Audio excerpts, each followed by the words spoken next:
Presentation title shown, Leading from Where You Are, Day 2, Opening Session.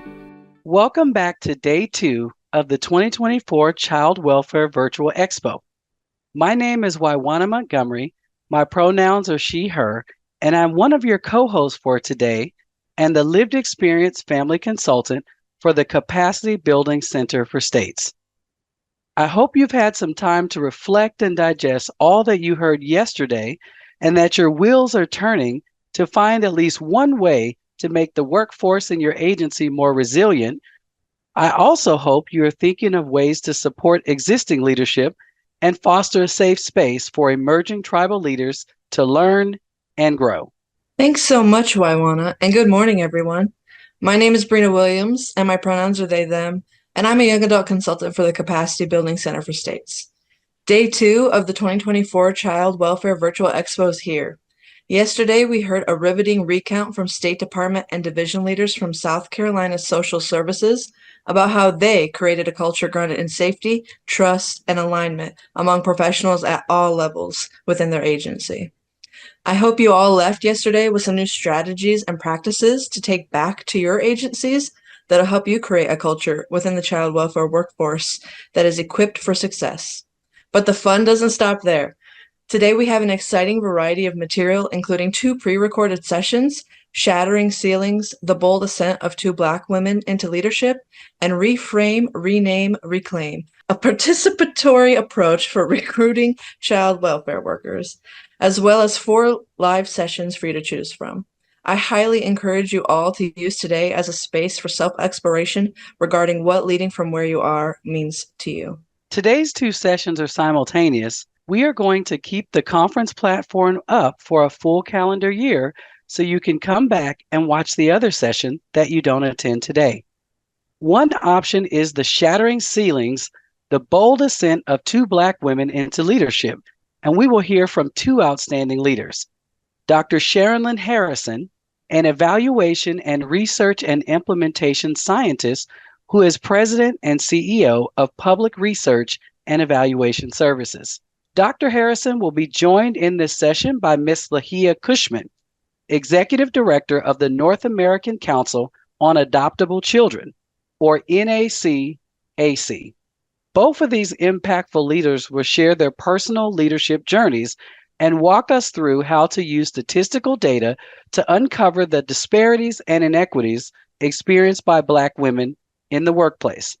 Along the way, they will share some best practices you can take away and start using in your work. In this morning's other session, Reframe, Rename, Reclaim, a participatory approach for recruiting child welfare workers, we will hear from the Dean of the University of Kentucky, Justin J. Miller. Dean Miller will help us to explore the processes and outcomes associated with CW Prep, or Child Welfare, Preparation, Recruitment, Education, and Partnership, which is an innovative child welfare workforce recruitment, education, and retention program. Dean Miller was appointed Dean and Dorothy A. Miller Research Professor in Social Work Education at the University of Kentucky in July 2019. At the time of his appointment, Dean Miller was the youngest dean in the country.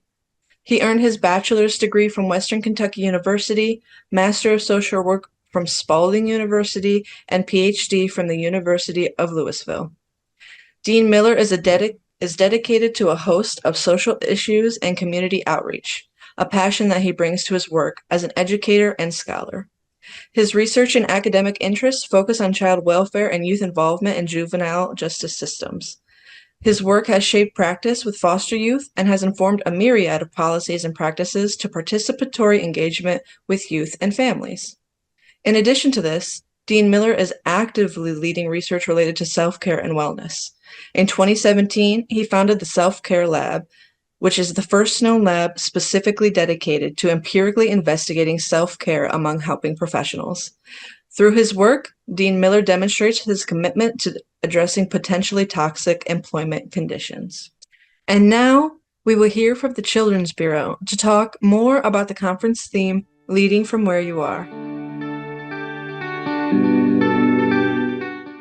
Slide reads, Opening Remarks from the Children's Bureau.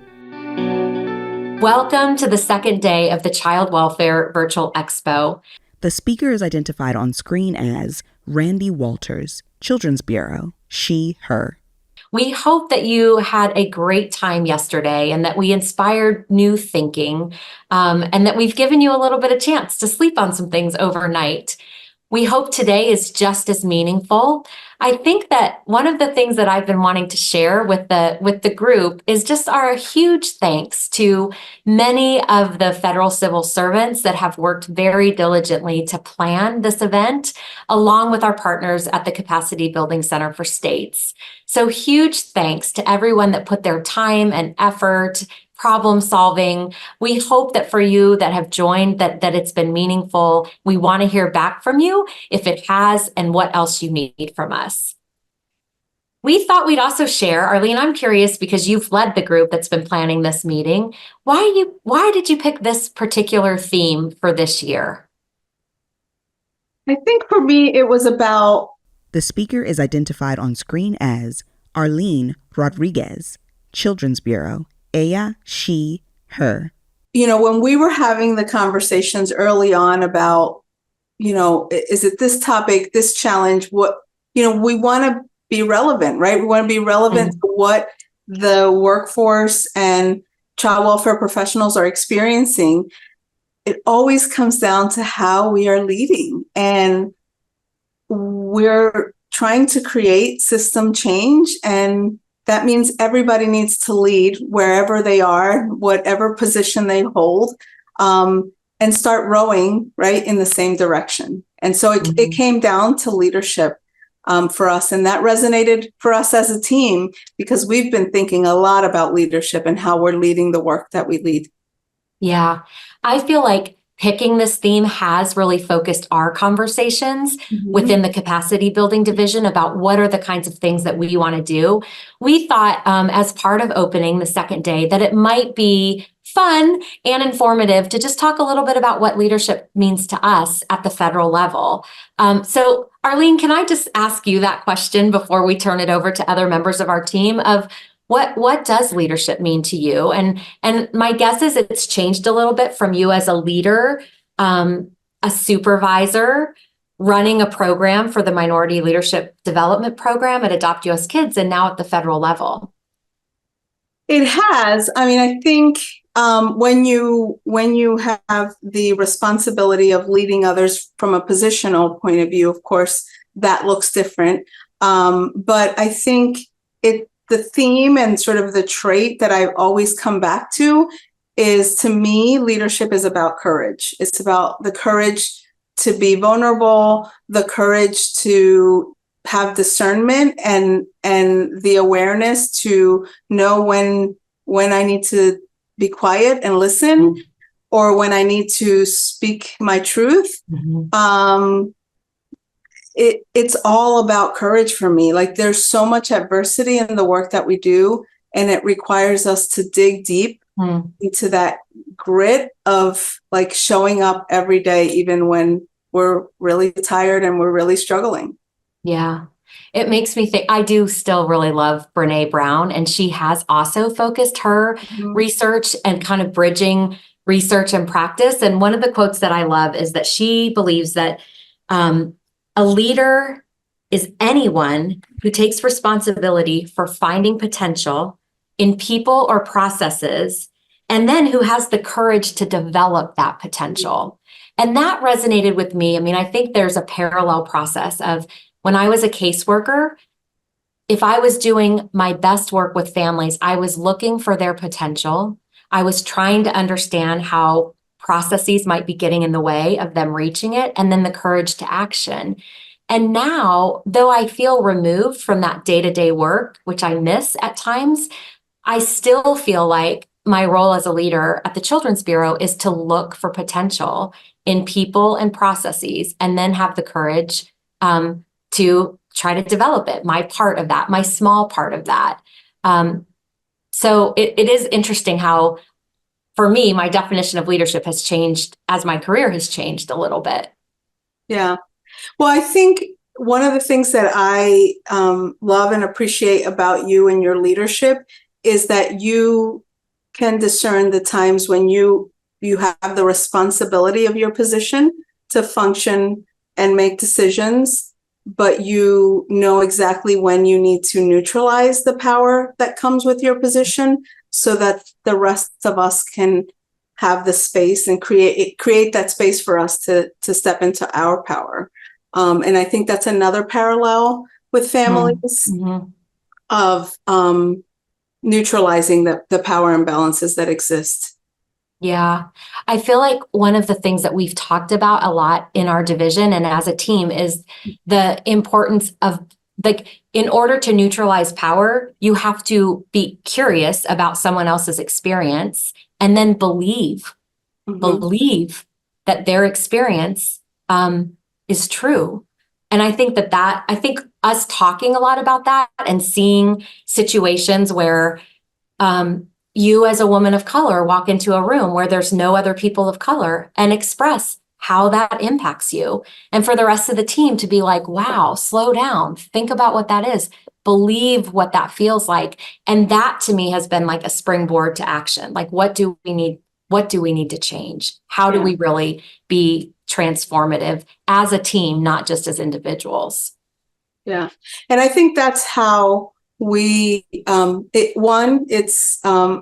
extremely grateful to have that in you as a leader, but also my colleagues, you know, they believe me every time. I don't have to tell my story over and over again. And they're there to provide the support, not jump to action and use their action bias, right? Like, they are just there for whatever I need. And it's just a beautiful thing to have within each other. And I think that's the strength that our team has in the way that we lead with one another. Yeah. You know, the other thing too, I feel like we have talked about it in the service of the things that we want to get done together. And that has also been powerful. That yes, it's about our relationships with one another, but it's also in service of what needs to be disrupted, what needs to be transformed, what do we need to measure differently, who do we need to support, and that's been inspiring to me as well. I am excited for the rest of the people that are participating in the virtual expo to hear from some of our team members as we've been thinking about what this means to us. And so we'll turn it over to other members of the Capacity Building Division. And again, huge thanks to the Capacity Building Center for States for all that they have done in making this event possible. To me, leadership looks like leaning in and loving each other really well. The speaker is identified on screen as Beth Claxton, Children's Bureau, she, her. So that you're able to identify and champion each other's natural excellence. It allows each member of the team to show up with your own gifts, which cultivates a dynamic environment where together the team may move forward in mighty ways to accomplish big goals. This space allows the team to safely show up as their own authentic selves through the good, the bad, and the in-between. And it allows the team to continue to build so that there's constant growth. It's like you are consistently shedding layers and reemerging as the best version of yourself because of each other. For me, leadership is the way that you interact with others. The speaker is identified on screen as Kara Allen Eckert, Children's Bureau, she, her. It's the way you support each other. It's the way that we listen and teach. It's the way that we inspire others to be better. I don't think that leadership is defined by your role. I feel like leadership is found in the people who prefer to be behind the scenes, kind of managing, keeping things moving, keeping things organized. There's leadership in that. Leadership is in the people who are really fantastic at being out front, inspiring with their words, with their vision, with their with the stating the potential for what things can be. I lead from where I am by. The speaker is identified on screen as Jennifer Lee, Children's Bureau, she, her. Staying true to my values, staying true to my beliefs, as that allows me then to show up as my authentic self.